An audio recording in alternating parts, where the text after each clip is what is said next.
ইসলাম কোনো ধর্মের নাম না। I would like to make a violent protest. ধর্মোদয়ের সঙ্গে দৃঢ় প্রত্যয় যোগে এরা কি মুসলমান না অমুসলমান? একজন অমুসলিমও তো এই ধরনের কথা বলতে পারে না। চিন্তা করে দেখেন, আমার এই ভিডিও একজন দেখুক, দুজন দেখুক, অন্তত আপনারা যারা দেখবেন তারা জামাত মানে এর মানে কি আপনারা বুঝবেন। জানলে আপনাদের সম্মান আরেকটু বেশি। আমরা যাকে আদর্শ নেতা হিসাবে মানি, মুহাম্মদ রাসূলুল্লাহ সাল্লাল্লাহু আলাইহি ওয়াসাল্লাম, তাকে আল্লাহ যে নাম দিয়ে দুনিয়ায় পাঠিয়েছিলেন তার নাম নবী। নবী শব্দের শাব্দিক অর্থ বলেন, জিজ্ঞাসা করলে আমরা সবাই অনেকে জানি। নবী মানে সংবাদ বাহক, সংবাদ যারা বহন করে তাদেরকে আমরা সাংবাদিক বলি। এই অর্থে নবী সাংবাদিক ছিলেন। এই অর্থে নবী সাংবাদিক ছিলেন। আর আপনারা যেহেতু একেবারে ঘটে যাওয়া সংবাদগুলো সঙ্গে সঙ্গে দিতে চান, জানলে আপনাদের সম্মানটা আরেকটু বেশি।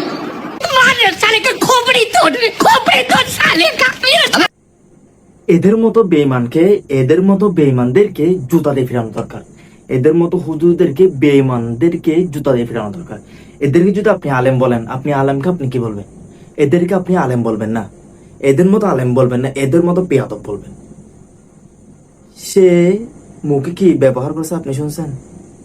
এটা আমি বলবো না। রসুল নাকি সাংবাদিক ছিলেন, দেখছেন কত বড় বেঈমান। এই জামাত ইসলামের কাজ হচ্ছে এটাই। সে নিজের ক্ষমতার জন্য নিজের আগেটাকে বিক্রি করে দিবে। এই আমির হামজা হচ্ছে বর্তমানে জামাত ইসলামের একজন নক্ষত্র। আচ্ছা, এই বিষয় নিয়ে আমাদের এনায়েতুল্লাহ আব্বাসী হুজুর কি বলে আগে একটু শুনেন। আজকে গাড়িতে আসতে আসতে শুনলাম কোন এক পাগলা বক্তা, সে বলছে নবী অর্থ সাংবাদিক।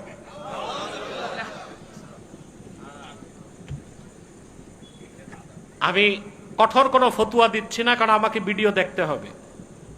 যতটুক সংবাদ পৌঁছেছে, আমার মিডিয়া সেল যতটুক পাঠিয়েছে, বক্তা বলছে নবী অর্থ সাংবাদিক। এই মূর্খ বক্তাটা কি বাকুরাতুল আদবটাও পড়ে নাই? এটা কি আমি বলছি? এসো আরবি শিখিটাও পড়ে নাই। একজন বর্তমানে সময়ের জন্য একজন নক্ষত্র, একজন আলেম, একজন মুফতি হুজুর। নবী অর্থ সাংবাদিক না, নবী অর্থ সংবাদ বাহক। দেখছেন কি বলছে সত্যটা? যেটার ইংরেজি হচ্ছে মেসেঞ্জার, আর সাংবাদিকের ইংরেজি হচ্ছে জার্নালিস্ট। আর যে কোনো সংবাদ বাহককে নবী বলা যাবে না, যে বলবে সে কাফের হয়ে যাবে। দেখছেন কি বলছে, শুনছেন? আব্বাসী হুজুর কি বলছে নিজের মুখ দিয়ে শুনছেন? ওই আমির হামজাকে কি বলছে খুব ভালো করে শুনে রাখবেন। আল্লাহর পক্ষ থেকে যারা সংবাদ বহন করে উম্মতের কাছে আনতেন তাদেরকে বলা হতো নবী। আর সাংবাদিক হচ্ছে সত্য মিথ্যা কিছু বুঝে না, সংবাদ পাইলো প্রচার করলো। কোন অর্থ, কোন শব্দের কি অর্থ এতটুক জ্ঞান নাই। আর এই সাংবাদিক এই রকম একটা ফালতু শব্দ আল্লাহর হাবিব মুহাম্মদ সাল্লাল্লাহু আলাইহি সাল্লামের আরশচুম্বী সম্মান মর্যাদার দিকে নিসবত করা জঘন্যতম বেয়াদবি। এখন এই আমির হামজা আরেকটা ভিডিও দেখি বলে শুনেন। জামাত ইসলামী কোন ইসলামী দল না, মুরব্বী মানুষ একমা কবর একবার টাঙায়। এখনো পর্যন্ত জালেম, মুনাফিক এবং রাম আর বামদের টাকা খেয়ে ফতোয়া দিচ্ছে এটা ভণ্ড ইসলাম। এরা মতবাদ কায়েম করতে চায়। আপনি মরণের আগে এরকম মিথ্যা কথা, মিথ্যা তহমত দিতে পারলেন, আপনার তো ঈমান নসিব হবে না। এই মিথ্যা কথা বলার জন্য আমার মনে হয় তার তওবা করা উচিত, না করলেও লোক বেঈমান হয়ে মরবে। জামাত ইসলামী ভণ্ড, এরা মওদুদিবাদ। এই ভিডিওটা হচ্ছে 5 আগস্টের আগে। 5 আগস্টের পরে যখন জামাত ইসলামের মধ্যে একটা বড় পদ পাইছে, তখন তার ব্যবহার দেখেন কিরকম। বাংলাদেশে যদি নামাজ কায়েম হয়, 18 কোটি মানুষ নামাজ পড়বে। আপনি একটা ভোট দিয়ে 18 কোটি মানুষের নামাজের সওয়াব।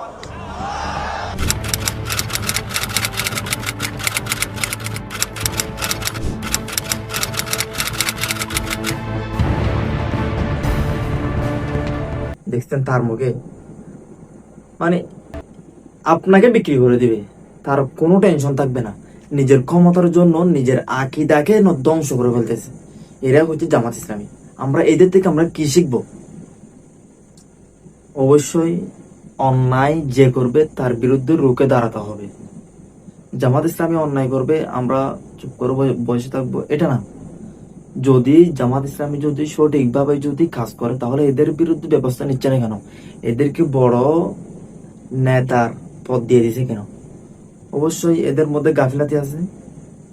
এখন দেখেন সে আরেকটা ভিডিওতে কি বলে। জীবিত ওলি দেখেননি জীবনে, মরা ওলি দেখেছেন।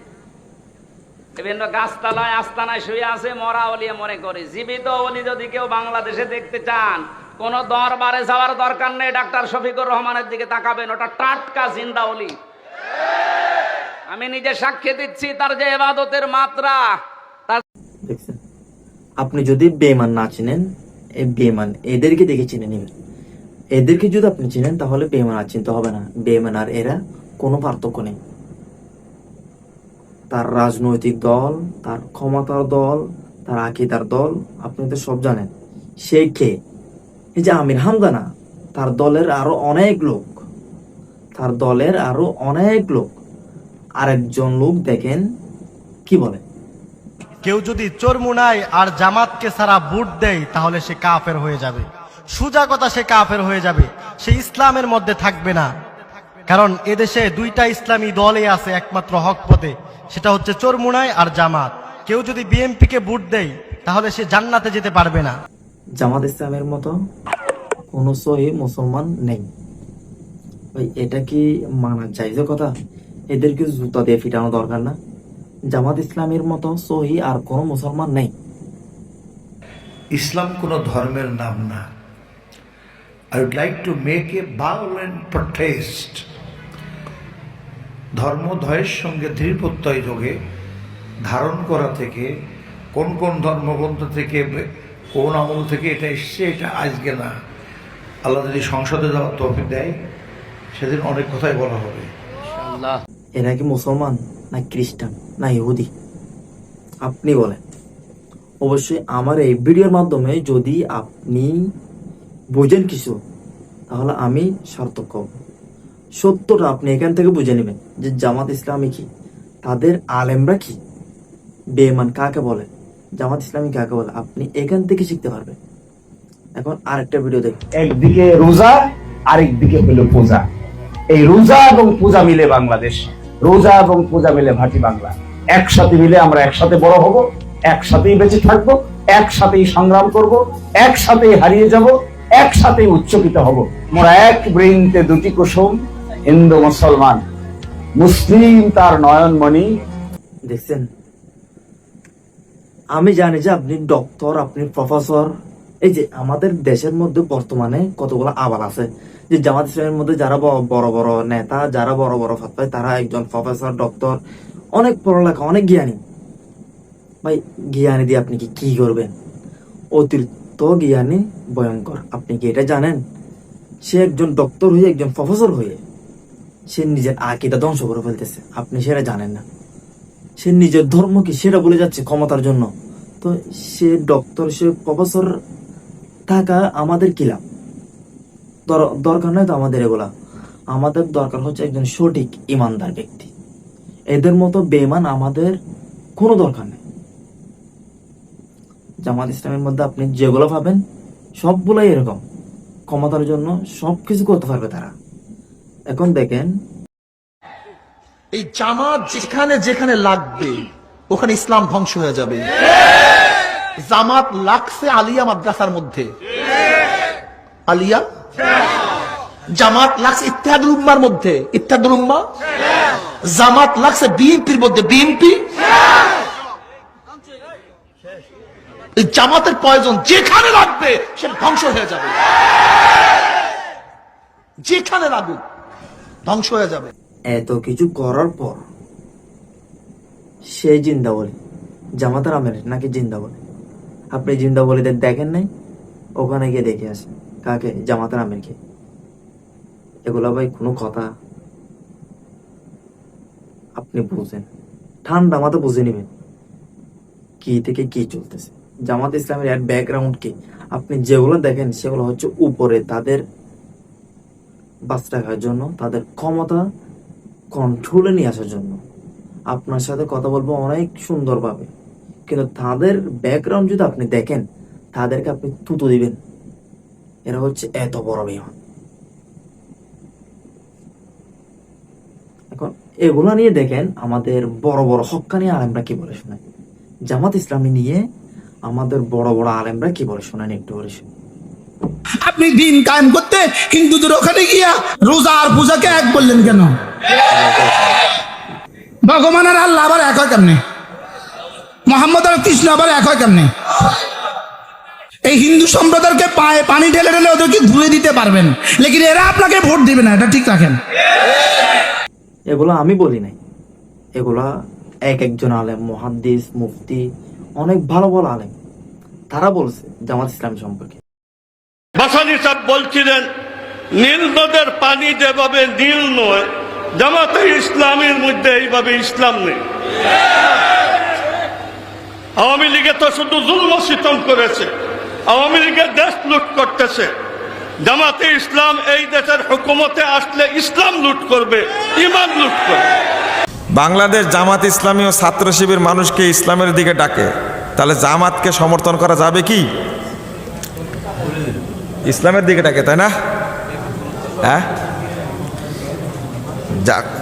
ক্ষমতার দিকে ডাকে, তাই না? জামাত ইসলামের এক নেতা বক্তব্যের মধ্যে বলছে যে নারীরা যেভাবে চলছে ওইভাবেই চলবে, সবারকে কে বুরকা পরতে বাধ্য করবেন? যে পরবে না পরবে না, যে পরবে পরবে। বুঝলেন? আমি আপনাদের অনুরোধ করি, দয়া করে ইসলামের স্বাতন্ত্র্যটাকে আপনারা নষ্ট করেন না। আপনারা রাজনীতি করেন, অর্থনীতি করেন, পরিবার নীতি করেন, যত ইচ্ছা তত করেন, এখানে বাধা নাই, কিন্তু ইসলামের স্বাতন্ত্র্যকে আপনারা নষ্ট করবেন না, দয়া করে করবেন না। কেউ বলতেছে, জামাতের নেতা কর্মীরা বলতেছে জামাত ইসলামের মতো সহিহ মুসলিম আর কোনো মুসলিম নেই, আর কোনো ইসলাম নেই। সহিহ মানে সত্য। তারা মন্দিরে পূজাও করবে, তারা রসুলকে সাংবাদিকও বানায় ফেলবে, তারা রসুলকেও ভুলে যাবে, তারা দিনকেও ভুলে যাবে, আবার তারা নাকি সহিহ মুসলমান। আবার তাদেরকে নাকি ভোট না, আমরা যদি তাদেরকে ভোট না দিই, আমরা নাকি কোরআনের সাথে অবমাননা করব। আবার যদি তাদেরকে ভোট দিয়ে আমরা যদি তাদেরকে জয়লাভ করি, তাহলে আমরা জান্নাতে টিকিট পেয়ে যাব। এরা কি মুসলমান না অমুসলমান? একজন অমুসলিমও তো এই ধরনের কথা বলতে পারে না। চিন্তা করে দেখেন, আমার এই ভিডিও একজন দেখুক, দুজন দেখুক, অন্তত আপনারা যারা দেখবেন তারা জামাত মানে এর মানে কি আপনারা বুঝবেন। অবশ্যই যদি ভিডিওটি ভালো লাগে তাহলে সাবস্ক্রাইব করে দেবেন চ্যানেলটি, আর যদি ভালো না লাগে তাহলে সাবস্ক্রাইব করিয়েন না, কোনো দরকার নেই, কিন্তু সত্যটা জেনে নেবেন এখান থেকে।